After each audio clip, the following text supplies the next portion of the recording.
Hello, MotoAmerica fans. Welcome to this latest edition of Off Track with Carruthers and Bice. I am Bice, and I'm joined by our communications manager, Paul Carruthers. And we're a couple days prior to the round at Barber Motorsports Park, where the Stock 1000 class is going to be debuting. And we're joined today by Geoff May, who you all know Geoff May. I mean, he's been around forever. Factory rider, raced in World Superbike for a while, has raced in the past few years in Stock 1000. He's even raced a bunch at Barber and during the vintage weekends or some of the other weekends they had. So I think I would call him a little bit of a Barber specialist. But we want to talk about Geoff's program this year. It's called Geoff May Racing, and Geoff isn't currently going to be riding, but I don't know. Maybe we can convince him. But Geoff, welcome to the podcast. Tell us about this crazy change for you. You retired, but you're back as an owner now. Well, I mean, this was the idea all along. I think you and I, we spoke about it quite a bit back in 2022 We when did. Vision Wheel was behind me and you were building the team then. And the idea was always, for me, it was to retire and then in 2024, hand the reins over to somebody else and, do what you see, Josh Hayes and Melissa Paris, doing, kind of staying in the paddock, staying relevant, giving back and helping other people. It didn't happen the way I expected at all whatsoever. Basically everything fell apart and I had to leave racing.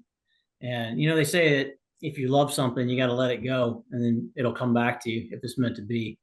And that's really what happened. I mean, this didn't really happen until Honda came out with a contingency plan around, honestly, around Christmas time or just before, where they're double and almost triple contingency that they're throwing out. And I didn't sell the bike. I didn't sell the wheels. I didn't sell any of the infrastructure that I had at the time. And when that came out, for a second, I thought, well, hell, I'm going to go win a bunch of money this year. But I just don't have the time. And I made the decision to retire, and I kind of got to stick to that because mentally and physically, I'm not in a position to go out there and try at this point. And beyond that, I also lost my why. As a racer, you have this insatiable desire to win, but you have a reason, you have a why. Why are you doing this? Why are you risking your life? Why are you willing to go to these depths and put yourself through all this to do it? And I lost that.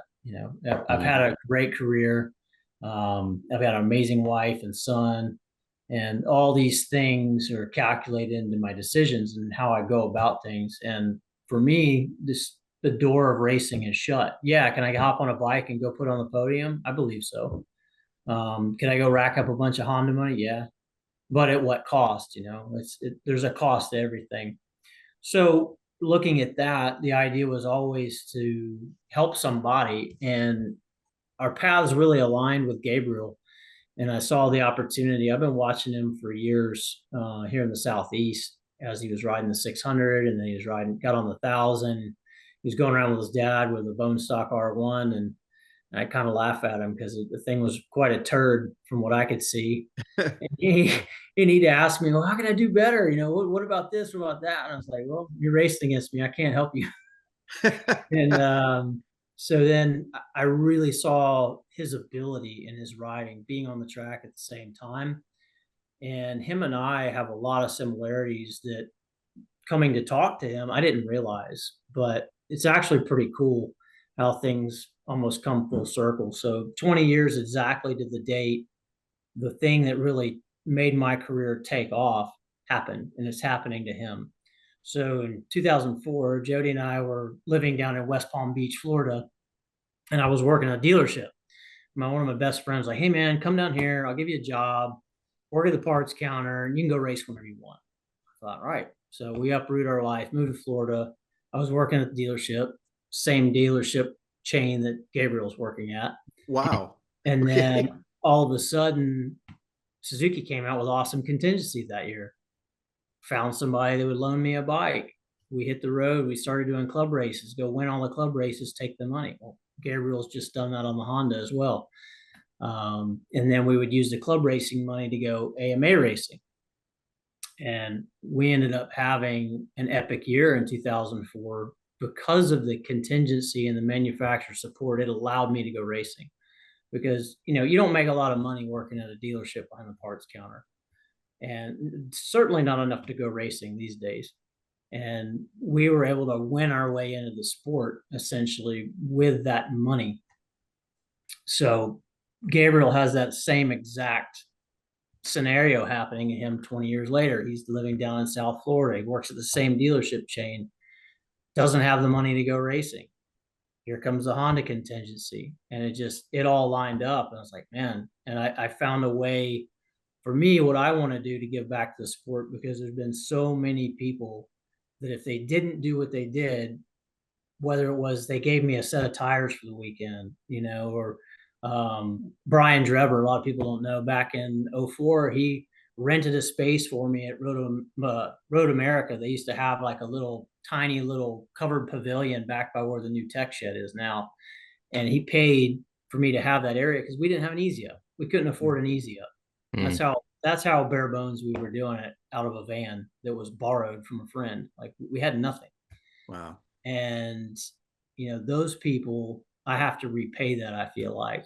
And to do that, I'm helping Gabriel, and I want to help other racers that otherwise, I see a lot of talent, amazing talent. Maybe these kids could go to World Superbike someday, or they could go to Moto2. You never know, but they'll never realize it because there's no money in our sport the way there used to be, and it is so expensive to go racing. Back in the day when we did it, Pirelli was behind me. I had free tires. I didn't have a tire bill. Imagine wiping that out. Right now, if you go to a MotoAmerica, you're going to spend at least $2,500 a weekend. You start stacking that up over a season, you're looking at a lot of money just in tires. So that's kind of the plan and how it all came to fruition. And it's just kind of the right timing. It was one or two other guys I was talking to that I kind of offered the same thing, but I want to say the stars really lined up with Gabriel. Yeah, sure did. The connections that brought back a lot of memories. That's amazing how similar that is, Geoff. And it's interesting. Last week, I was texting back and forth with Gabriel, and he asked me a question that I had to look up.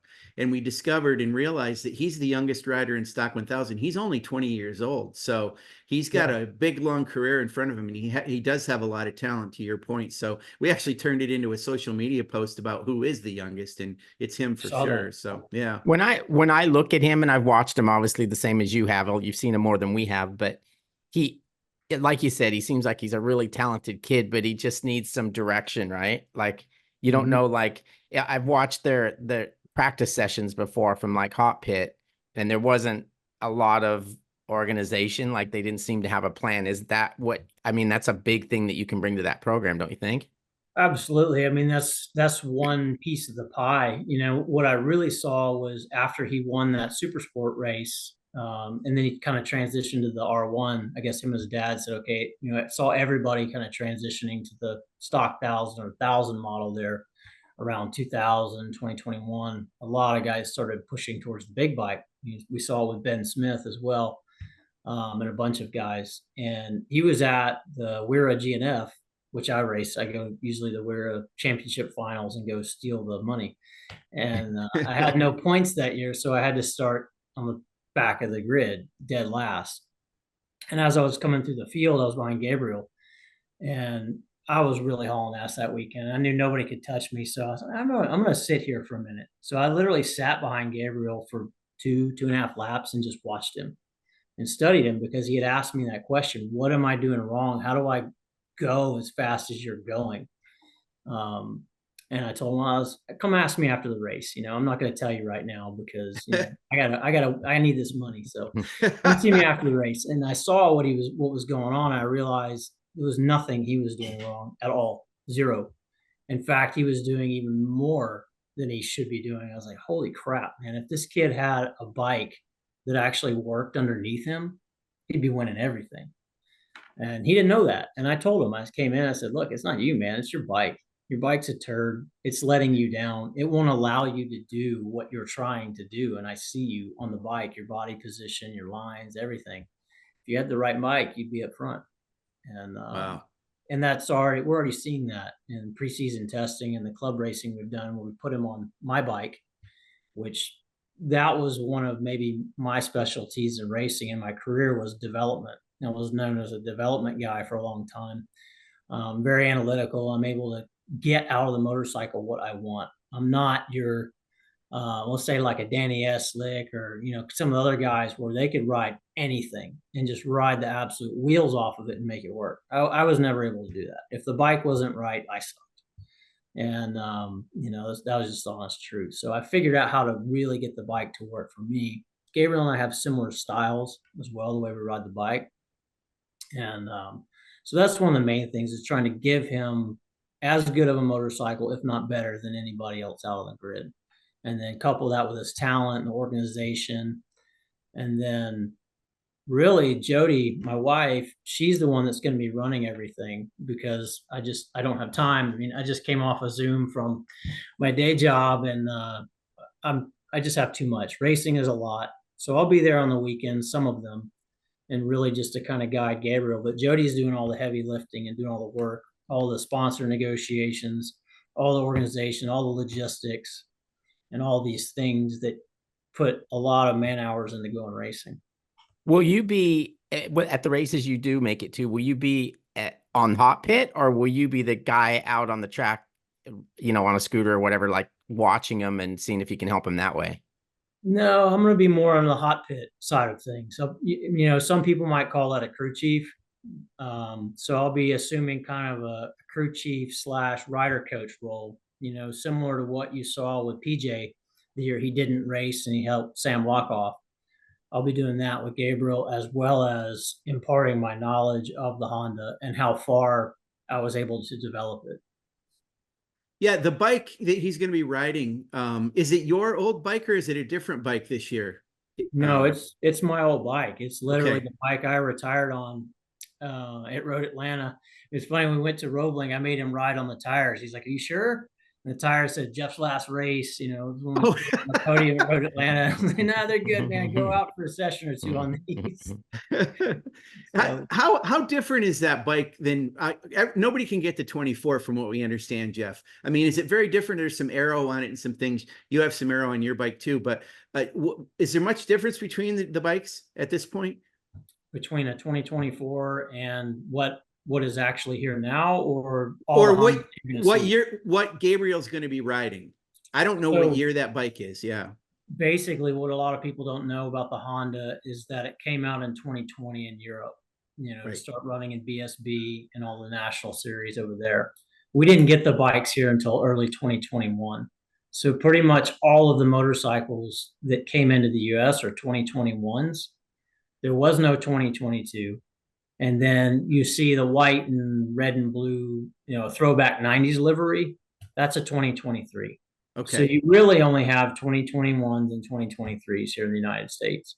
Okay. There's a small difference there in that motorcycle, very small. So what Gillum has would be a 2023. Correct. He's on a 2023. Yeah. That motorcycle has a slightly different head on it. So Okay.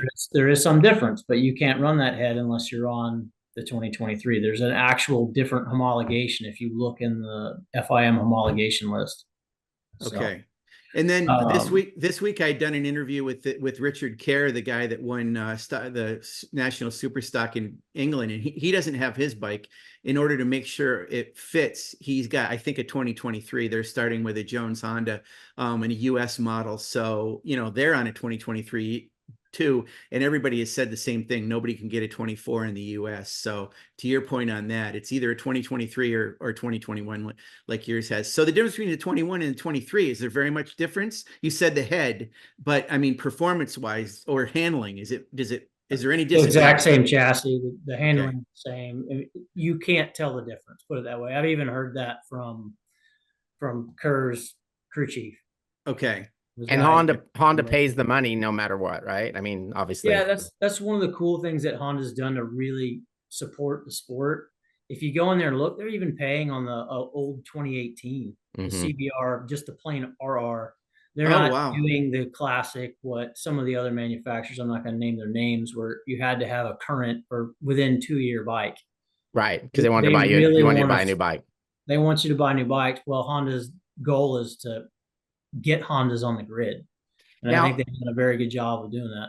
since you have been riding it for a while, do you have a relationship with Honda Direct at all? Or because we get this feeling that they're kind of leaning towards getting into MotoAmerica full on, and if you have a relationship with that, you know, you might be you might be first in line. Yeah, so that's kind of one of the things I gotta say I really respect Honda is kind of the loyalty.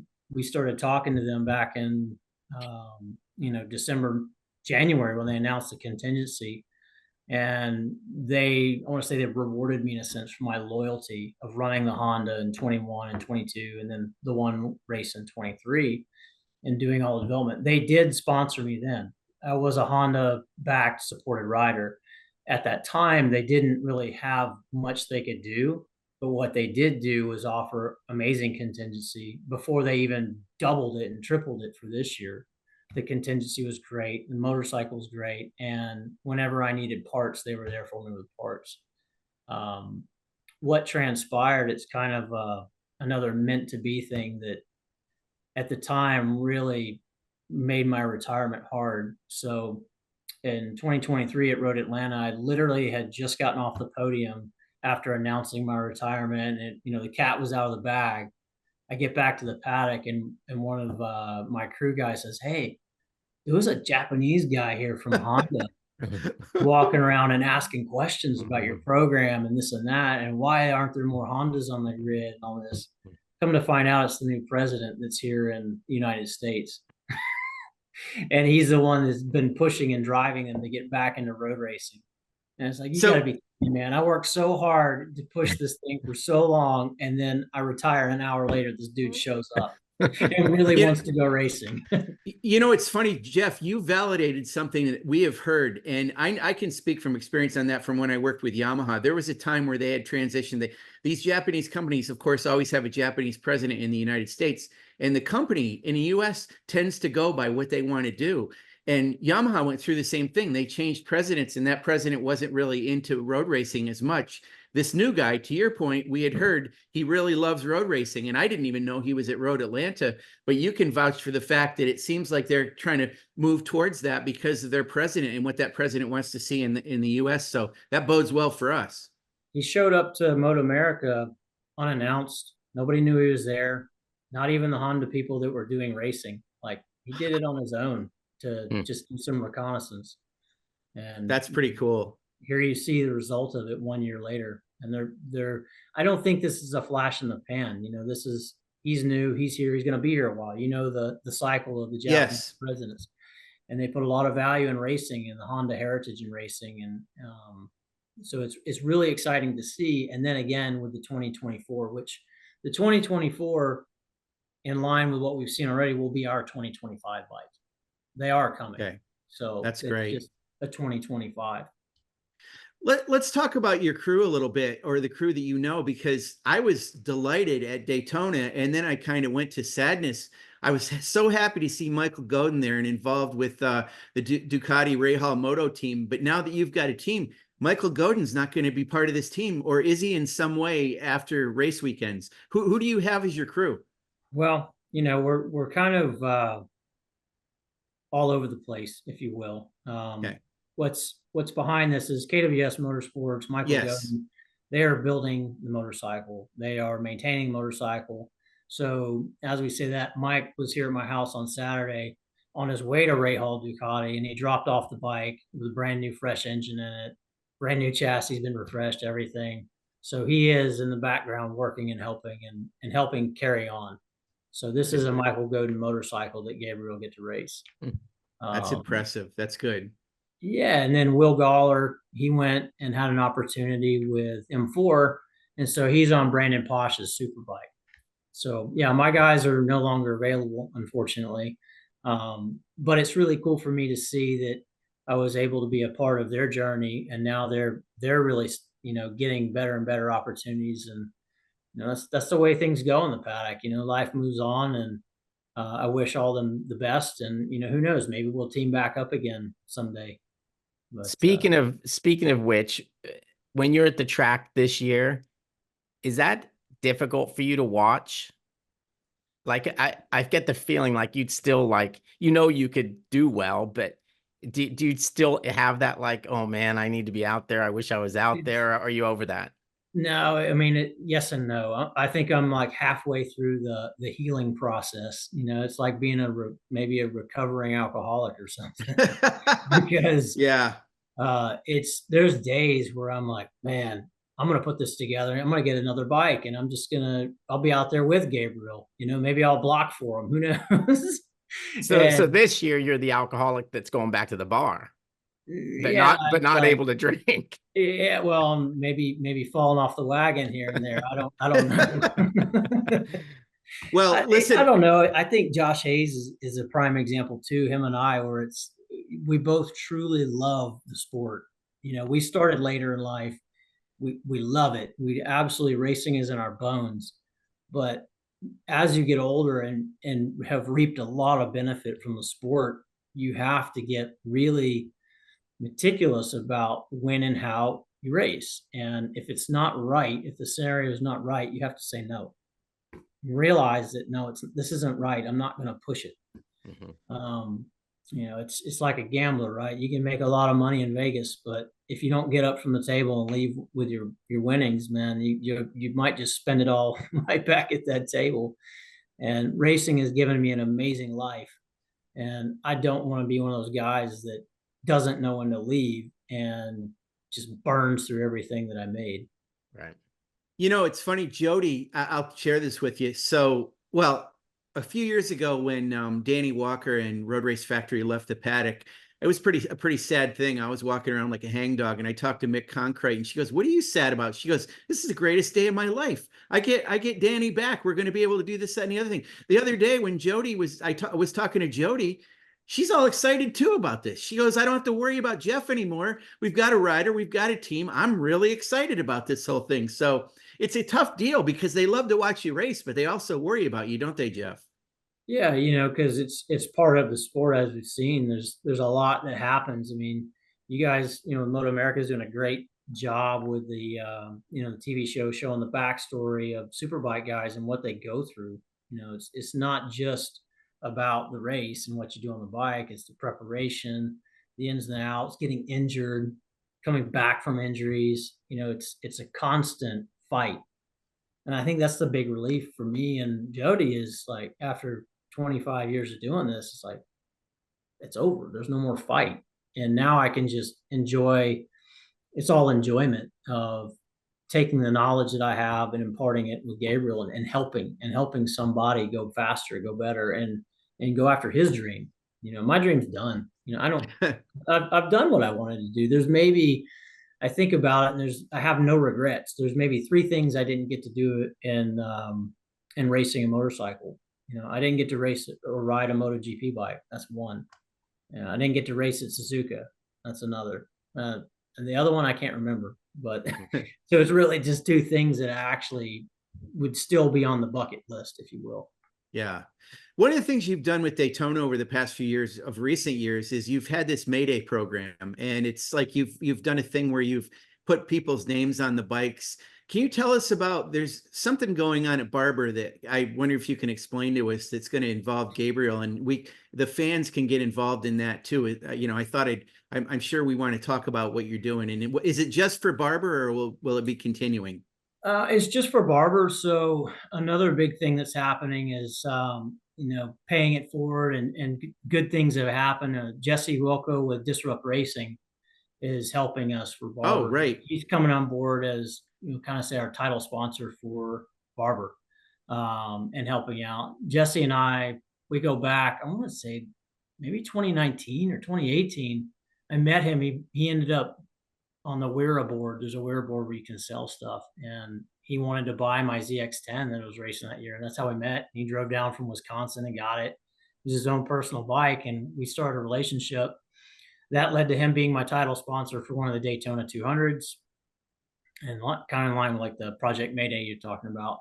But this is different. Some people have said some things negatively about, hey, don't involve politics with racing. Well, unfortunately, in this world we live in, there's always politics. But Jesse's brother-in-law is running for sheriff and Rock Hill, South Carolina, and he's a good guy. And this is more of, hey, if you want, you can make a small donation of $25 and get on our bike.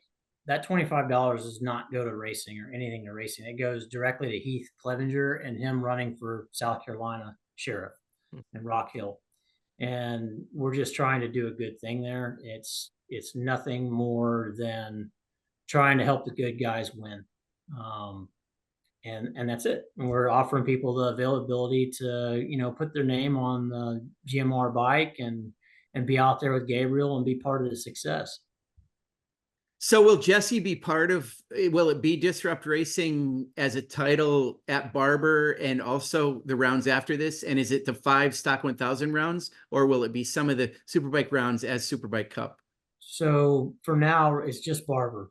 And this is just a Barber thing. And Jesse, we all go through it, right? You see people go, they come. The Danny Walker thing, I know it's been hard for Jesse not continuing on this year. Yes. With the team. And he's like, I don't know if he's got one toe in, one toe out, do I want to be part of racing? Do I not? So this is more of, I believe, him helping me and giving back and just wanting to, help see Gabriel do well.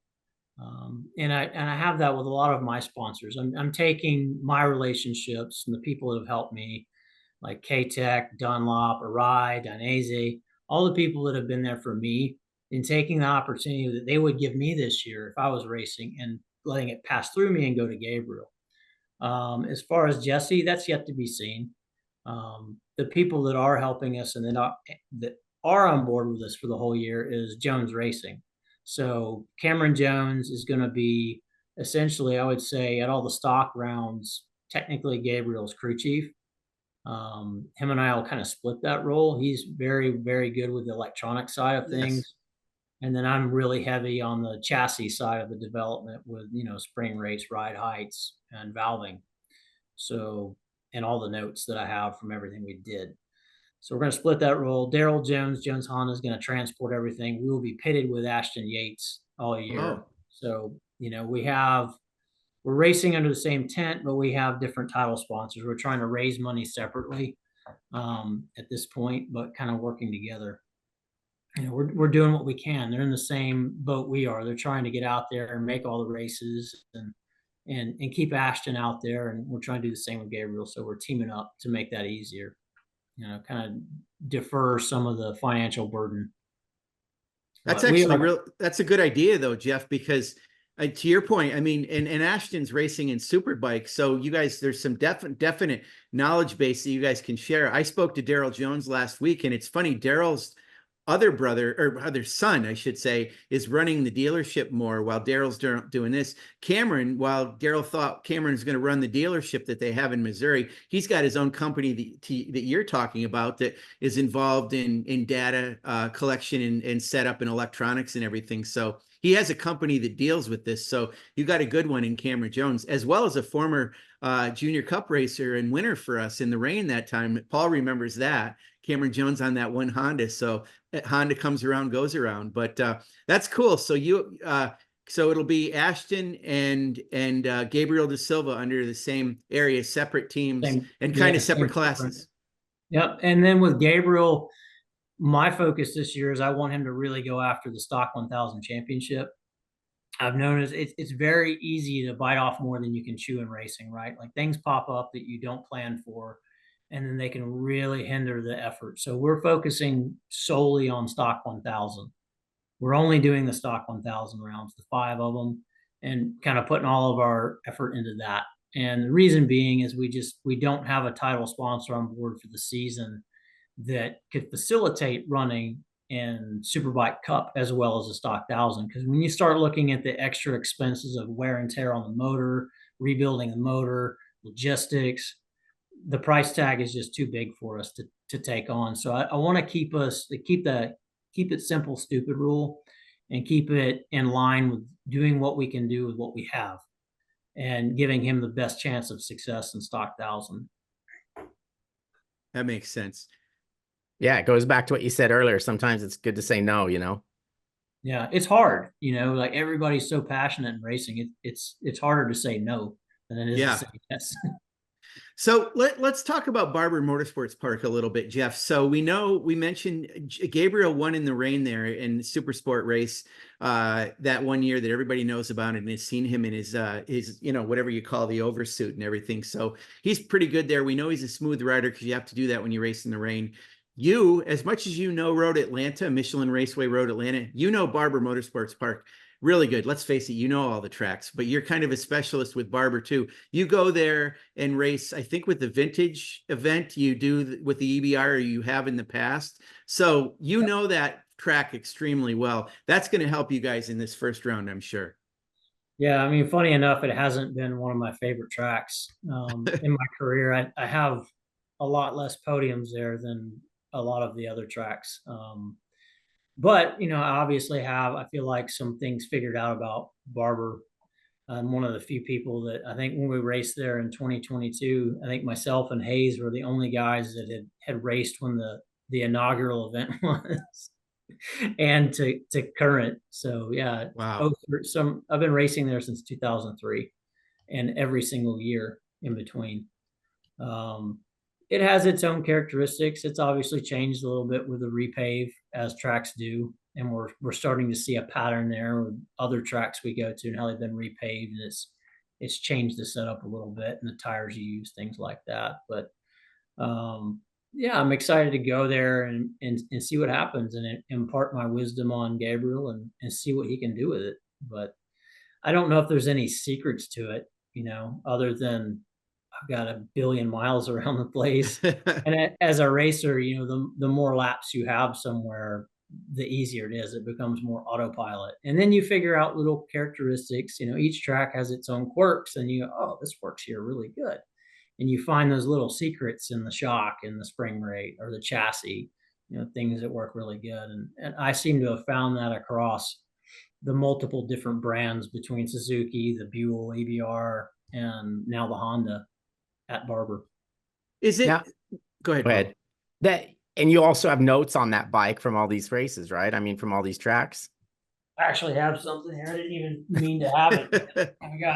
I got this bad boy here with Right. That thing's key. hundreds of pages stacked full Wow. of only Honda notes. So yeah, we keep really good notes of every single thing we do, every click, every millimeter, every sprocket, every engine braking setting, everything. So Now, nothing goes to waste. is your style and Gabriel's style similar enough that you can, like, for example, you show up at Barber for the first session. Do you have that set up the way that you had the bike when you left Barber the last time? Yeah, that's what we've been doing so far. So he went there. We went and did Talladega, the WERA Regional and Nationals back in April, early April. And then there was a sport bike track time day on Monday.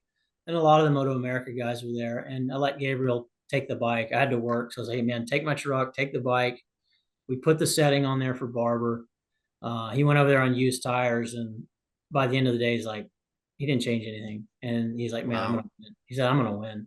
This thing is, I'm going to win. I was like, I don't doubt it, man. Wow. Oh, that's good. So Geoff, that you were at Talladega, which that's little Tally, right? Is what you're talking about, right? Yeah. Man, Yeah. that's a tight track. So I was going to ask you a technical question about Barber, but the same thing for Talladega.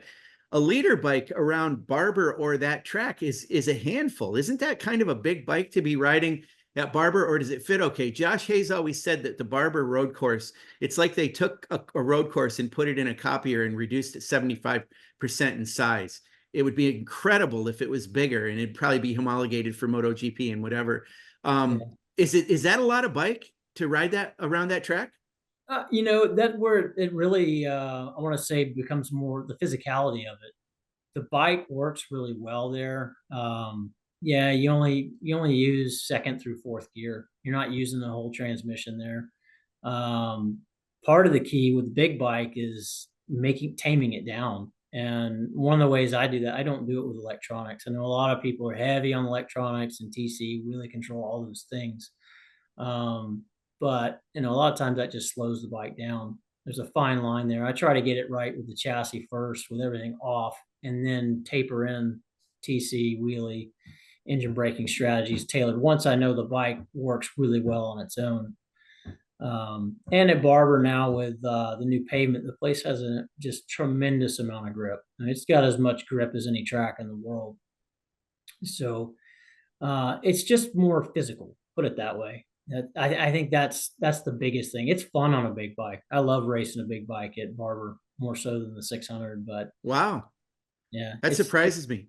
it's a lot of fun with the elevation changes and having the bike wheeling and sliding everywhere. The other thing that I don't know if people really know about Geoff May, and I think it's something you're going to be doing with Gabriel Da Silva a little bit. I understand you're going to be working on his fitness program. Your fitness is something that you kind of keep fairly quiet, but you obviously are in great shape. You look the same as you did 25 years ago. So, well, you do. You do I to don't me. feel I it, mean, man. well, you do. I mean, it's It just incredible. hurts more. But tell us Yeah. about what you're doing for that from that perspective for Gabriel. Well, we started training. I started writing his programs for him, and I guess being his trainer back in January when we decided to do this. And there's a lot of false information, if you will, out there in the world about how to do something. I mean, Google will tell you 10 different things about how you should or shouldn't do anything. I was very, very, very fortunate. Going back to my career, way back in the day, I got to be friends with Matt Aladdin a little bit back in 2006 when I was really, really hitting my stride with M4 and constantly at the front, getting lots of podiums and challenging for championships. So Matt said, "Hey, I ran into basically a plateau in my fitness then. I was like, I know I need to be more fit being at the front. It gets so much more intense, when you're pushing that absolute limit of lap time and you're at the front of the field, the fitness level becomes more and more and more critical. And I didn't know what to do. So I asked Matt Malatin. He's like, well, hey, my trainer's available. Maybe he'd pick you up. And so I got involved with a guy named Simon Sostrick back then. Fast forwarding a few years, I stayed with Simon all the way from 2007 all the way through the end of my World Superbike career in 2015. And then I aligned back up with him again in 2022 when we committed to the whole season, and me being older. So Simon's a doctor. He's not just a trainer. And he ended up training a lot of the well-known racers that we know. So he got him on board with Ben Spies in 2009 when Ben went to World Superbike. And then he was also involved with many GP riders like Jorge Lorenzo, Bradley Smith, Cal Crutchlow, a lot of guys. And then he had actually trained some guys in Formula One as well with Mark Weldon. So I'm taking the knowledge that I have. And honestly, with Gabriel, I know where he's at and I can see where he's at in his fitness. I'm not maybe, a trainer like some of the other trainers that we have in the paddock, not to name names. I know there's some really good ones, but we don't have the budget. So then again, this is something I can do that's free to help Gabriel to get him to the next level. And then if the money allows, then he can have a proper trainer. But right now I'm doing the best I can. And luckily I kept all my notes. Once again, I kept all my schedules, all my notes for all those years of all the training I did. So it's very easy for me to take 15 minutes out of my day and say, hey, Gabriel, this is where, how do you feel? Where are we at? How did this go? Look at his performance and then basically write his schedule for him daily. That's really good. So it's a pretty complete program and fitness. I mean, him being so young, you're starting him off in a good way. I mean, he's going to carry that through his life, which is really good. Yeah, I don't think people realize what is possible. I know I didn't, I was guilty of it as well. But when you have a really good trainer that is on top of it and writing your programs and schedules for you, you can get to a point where you can ride that motorcycle absolutely as hard as you want in a super bike race and get off of it and still be fresh. Yeah, that's pretty amazing. Really good. It's an amazing feeling when you get to that point. All right, so I think we're good. Paul, you got any other questions? No, I'm good. Thanks for joining us, and yeah, we look forward to seeing you at the races. It'll be fun again. Yeah, absolutely. Thank you guys for having me on today. Anything you want to add, Geoff? Anything? You covered it pretty well, I think. So we're looking forward to seeing you. Yeah, It's I gonna be just, good. I want to thank all the people that ever helped me in any way, whether it was $25 or whether it was, $1,000 or anything and everything in between, and the knowledge they gave me, because I would have never had a career, period. I mean, I would have been done. I never would have made it to racing for M4, and that goes back 20 years ago. Hmm. So a lot of things happened because of a lot of people. And I want to thank our sponsors that are on board this year. And also anyone that wants to be involved, we're looking to build something here that's not just a flash in the pan. And we have a lot of different opportunities at all different levels. That's Sounds really good. good. All right, we're looking forward to seeing you. Okay, thanks, Geoff. And All right, guys, we'll see you later in the week. okay, sounds Thanks. good. Yeah, Barber.